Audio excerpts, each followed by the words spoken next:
नमस्कार साथियों। एलोविताल सुमेधा कटारिया टॉक्स की ऊर्जा अपरिमित श्रृंखला की 46th कड़ी में आपका हार्दिक स्वागत है। आज तुलना की बात करना चाहूंगी। कंपैरिजन, जो कि बहुत ही स्वाभाविक प्रवृत्ति है और हम सब में पाई जाती है।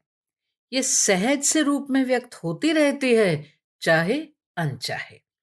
हम किसी भी उम्र के हों, स्टूडेंट हों या बड़े होकर किसी भी शोबे में हों, गृहिणी हों, पड़ोसी हों, इस नेचुरल प्रवृत्ति का सीधा असर हम सब पे पड़ता है।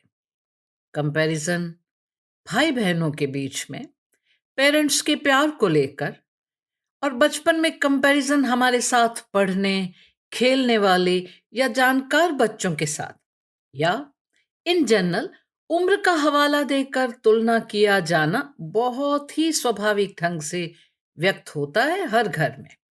ये हमारी संवेदनशीलता पर निर्भर करता है कि ऐसी तुलनाएं हमारे पे कैसा प्रभाव डालती हैं। अगर ये प्रेरित करने के लिए प्यार और सौहार्द के उदाहरण के रूप में कोट किया जाता है, अच्छे टीचर की भांति कुछ सिखाने के लिए, तो उसका प्रभाव सकारात्मक होता है, हमें बेहतरी के लिए तैयार करता है।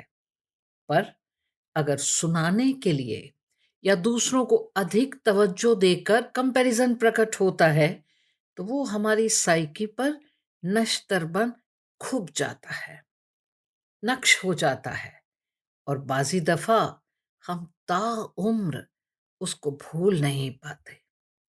जिंदगी ने जख्म दिए हैं ऐसे कि जिनका वक्त भी मरहम नहीं है।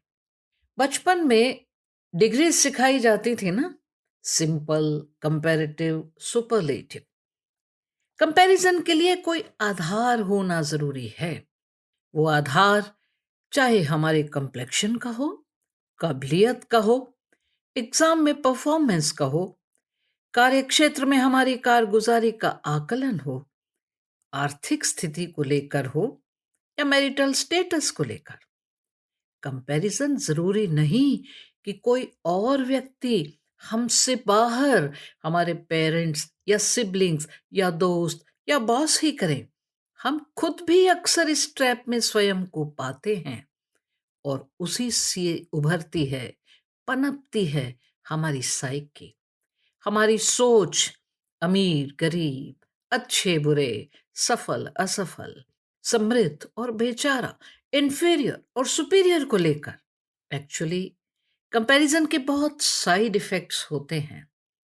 एक फ्रेज तो बचपन से सुनते आ रहे हैं, कंपैरिजन्स आर ओडियस, यानी तुलना अरुचिकर होती है, नॉट प्लेजेंट। सबसे बड़ा कुप्रभाव ये होता है कि हम तुलना के भारी बोझ तले दब जाते हैं, लघु हो जाते हैं, और तुलना बन जाती है डायनासोर। तुलना एक ऐसी धुंध की मानिंद हमें घेर लेती है, जिसके कारण हम अपने आप को, अपनी प्रतिभा को, अपने हुनर और स्ट्रेंथ्स को, क्वालिटीज को देख ही नहीं पाते।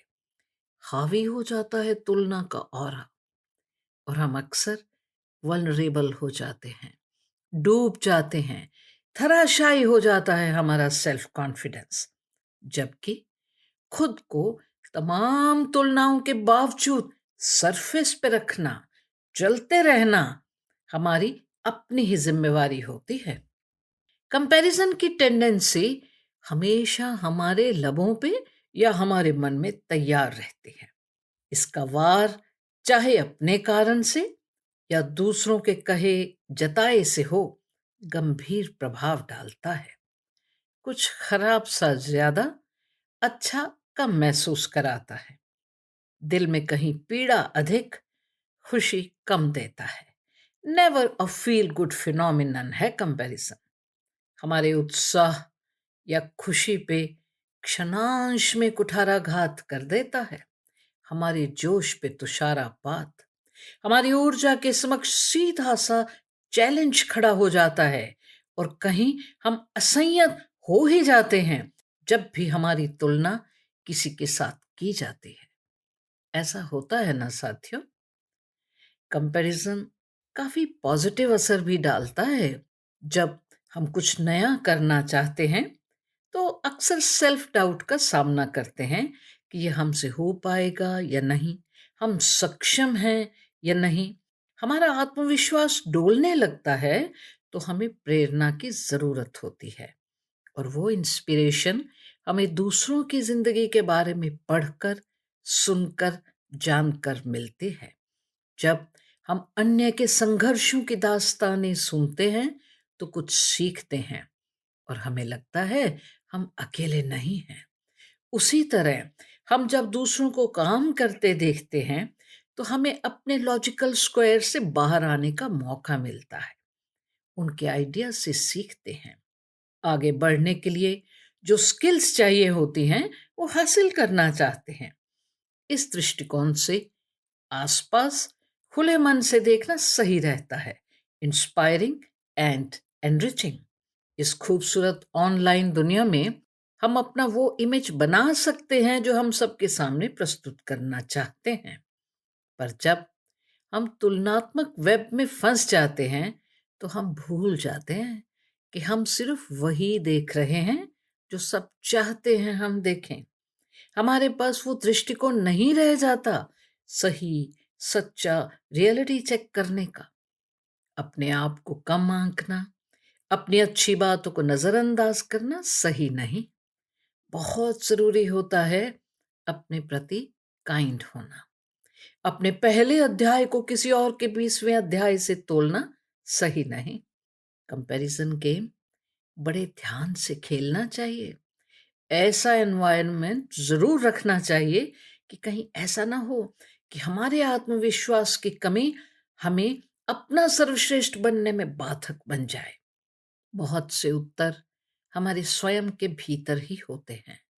अपने आप पे भरोसा करना और जो खुद को सही लगे उसे करना, समझना बहुत जरूरी है, ना कि वो जज्ब करना जो हमें हीन भावना से ग्रसित करता हो।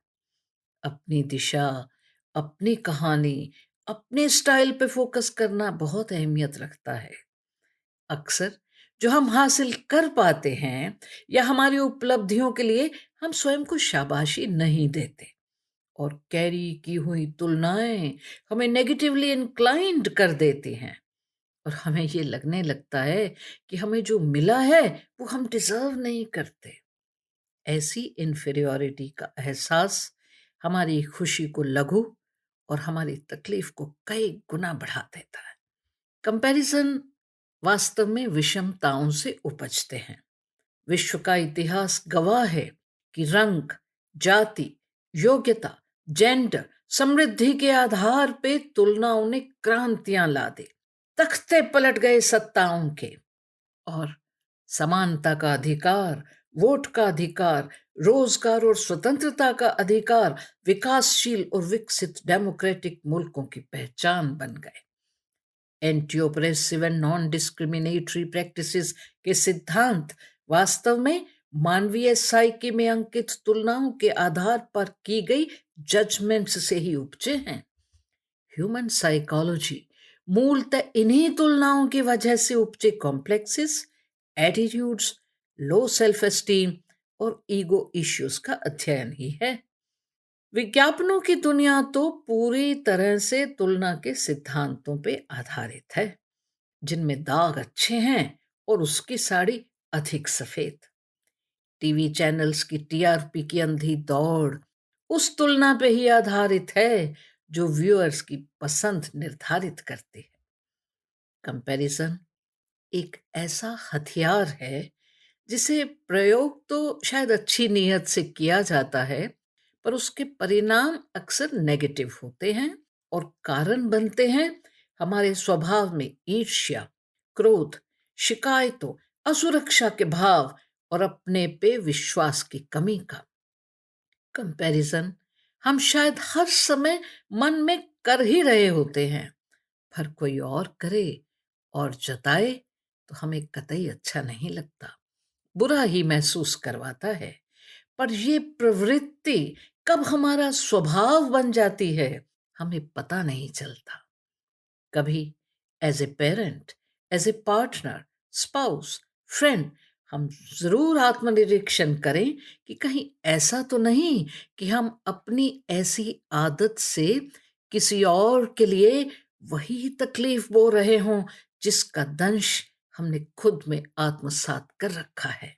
पर इस बात को कभी भी नज़रअंदाज नहीं करना चाहिए साथियों कि आप बहुत ख़ास हैं और आपका किरदार कोई और नहीं निभा सकता और ईश्वर ने आपको सर्वश्रेष्ठ रचा है, सर्वोत्तम, मखसूस, अद्भुत। अपने कमेंट्स से ज़रूर अवगत करवाइएगा। जल्द ही फिर मिलेंगे। जय हिंद।